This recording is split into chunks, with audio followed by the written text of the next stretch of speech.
कष्टाचं फळ असंही. एक जंगल होतं. त्या जंगलात एक कुटुंब राहत होतं. त्या कुटुंबात एक वयस्कर आजोबा आणि आजी होती आणि त्यांना 2 मुली होत्या.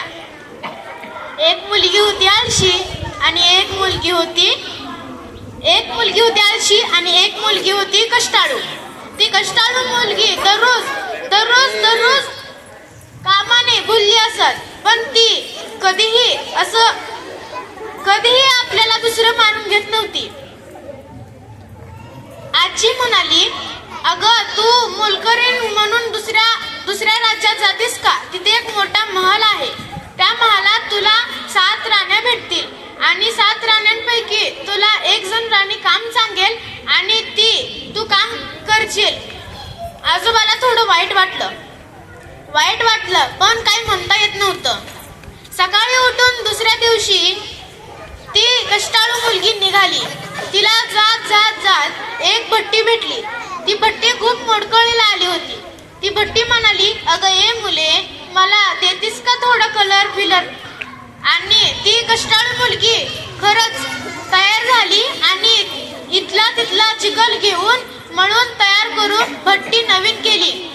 भट्टीने तिचे आभार मानले. पुढे गेली. तिला मळलेला कुत्रा दिसला. कुत्रा म्हणाला, अगं ए मुली, तू मला आंघोळ घालशील का? ती कष्टाळू मुलगी तयार झाली आणि तिला नदीत घेऊन आंघोळ घातली. पुढे गेली तिला विहीर दिसली. ती विहीर खूप मोडकळीला आली होती आणि त्यातील पाणी खूप गंदे झाले होते. आणि ती कष्टाळू मुलगी तिथे उभारली आणि ती विहीर बोलू लागली, अगं ए मुली, मला थोडं स्वच्छ आणि नवीन पाणी भरून देशील का? आणि या चिरा पण बघ मला किती भेगा पडल्यात, एवढ्या पण बुजवून देशील का? कष्टाळू मुलगी तयार झाली आणि तिथं दगडं मात्या विटा सगळं आणलं आणि नदीतील पाणी कशात तर आणलं आणि त्या विहिरीतील पाणी उपसून दुसरीकडे टाकलं आणि ती विहिरीत नवीन पाणी भरून ती चकाचक केली. विहिरीने मुलीचे आभार मानले. पुढे गेली. ती रात्र झाली आणि त्या पुढे गेल्यानंतर एक द्राक्षवेल दिसली. द्राक्षवेल खूप जुने होतं आणि ते जुन्या झाडाला काही लागत पण नव्हतं. त्यामुळे त्या जुन्या झाडानं म्हणाले, ए मुली, माझ्या जळत्या फांद्या तेवढ्या काढून देशील का? मुलगी तयार झाली. तिने तिथल्याच कुऱ्हाड घेऊन वर चढून त्या फांद्या काढल्या. पुढे गेली. तिला महल दिसला. त्या महलात गेली. त्या महलात 7 राण्या राहत होत्या आणि त्या 7 राण्यांपैकी एक राणी तिला म्हणाली, तू इथे कशासाठी आली आहेस? ती कष्टाळू मुलगी म्हणली, मला तुमच्या घरात एक काम मिळेल का? मुलगी हळूच म्हणाली. राणी म्हणाली, भिऊ नको, आपलंच राज्य आहे. आणि तिला काम सांगण्यास निघाली. या महलात 7 खोल्या आहेत आणि 7 खोल्या तू दररोज झाडायच्या. पण एक लक्षात ठेव, एक खोलीकडे अजिबात वळूनही पाहू नको. 1 वर्ष गेली. तिने अजिबात 7व्या खोलीत वळून पाहिलं नाही आणि तिचं 1 वर्ष संपत आल्यामुळे आता 7 राण्यांनी त्या 7व्या खोलीत घेऊन गेले आणि दरवाजा उघडताच काय सोने चांदीने भरून गेलेली होती. आणि त्या राण्या म्हणल्या, तुला जेवढं काही पाहिजे तेवढं घेऊन जा. आणि तिला थोडे पैसेही दिले. ती खूप आनंदित झाली आणि आभार मानून पुढे निघाली. जी तिने विहीर पाहिली होती तिला खूप तहान लागली होती. विहीर म्हणाली, तहान लागली असेल ना एवढा लांबचा प्रवास करून? पाणी पे, घे, शांत हो आणि पुढे जा. मुलीने स्वीकारले आणि पुढे गेली. पुढे भट्टी दिसली. भट्टी म्हणाली, तू मला नीट केलतस, तर आता तुझ्या कष्टाचं फळ. तिने केक आणि बिस्किटे दिले आणि थोडे आजोबांसाठी घेतले. मुलीने स्वीकारले. पुढे गेली तर मळलेला कुत्रा दिसला.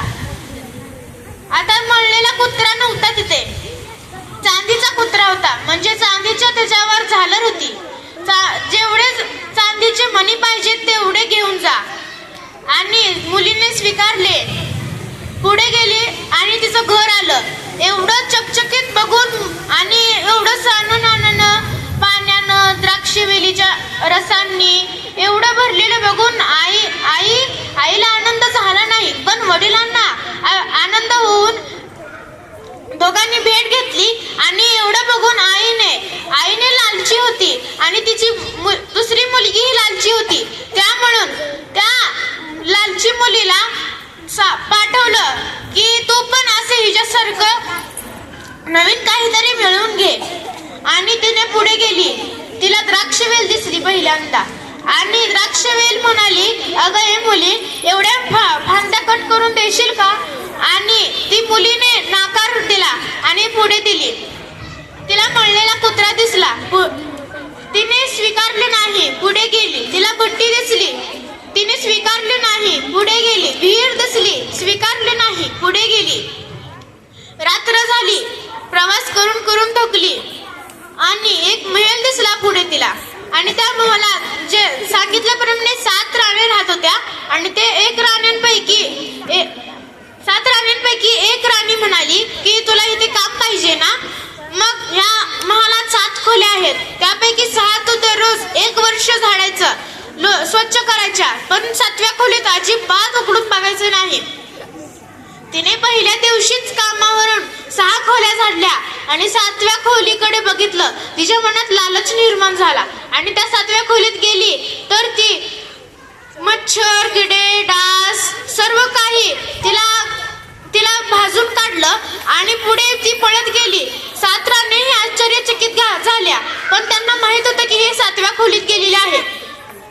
7 राण्या त्या लालची मुलीला म्हणल्या, घे तुझ्या कष्टाचं फळ. ती पळत पळत घरी गेली. तिला 1 रात्र लागली जायला आणि घरी जायच्या आधी ती विहीर दिसली. तिला तहान लागली होती पण पाणी पिता येत नव्हतं. तिला काहीतरी खायचं होतं पण तिला भट्टी देत नव्हती. कुत्रा तिला मिळवायचं होतं पण कुत्रा तिला देत नव्हता. आणि पुढे गेली, घरी गेली. तिला इतकं जखमी बघून आईने रडवेली झाली आणि तिला घरीच बसवलं आणि ही इथे गोष्ट संपली. तात्पर्य, कष्टाचं फळ असेही. कष्ट केल्यावर आपल्याला कधीही आपल्याला अडचण पडत नाही. धन्यवाद.